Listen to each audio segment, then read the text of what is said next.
Hey yo, it's time for another Superstar Spotlight, and today we're talking about the world's most dangerous man, Ken Shamrock. Before Shamrock ever stepped foot in the WWF ring, he was already a highly successful MMA fighter. Funny enough, as a kid, I had no idea he was in the UFC or even what the UFC was until maybe 2007 or 2008. I didn't even get into MMA until 2009, thanks to UFC Undisputed and Rampage Jackson. But Shamrock first showed up in WWE back in 97 as a special guest ref for that Bret Hart versus Stone Cold match at WrestleMania 13. You know, the one that's now in the Hall of Fame, first ever match in the Hall of Fame.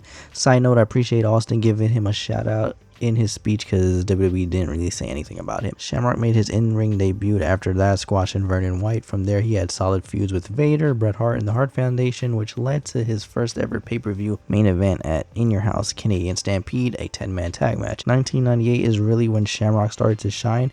As a kid, I was a big fan, mostly because I thought his ring gear looked really cool, especially in the old SmackDown games on PS1. That year, he feuded with The Rock in the Nation of Domination. At Royal Rumble, he beat The Rock for the IC title, but The Rock pulled a fast one, planted brass knuckles on him, tricked the ref into reversing the call. Then at WrestleMania 14, the same thing happened. Shamrock made The Rock tap, but didn't let go of the hold, and his W turned into a DQL. He finally won the IC title later that year after winning a tournament, turned heel, joined the corporation, and even won the tag team titles, with the Big Boss Man becoming a dual champion. His sister Ryan Shamrock debuted and became a distraction, with Val Venus, Billy Gunn, and even Goldust flirting with her.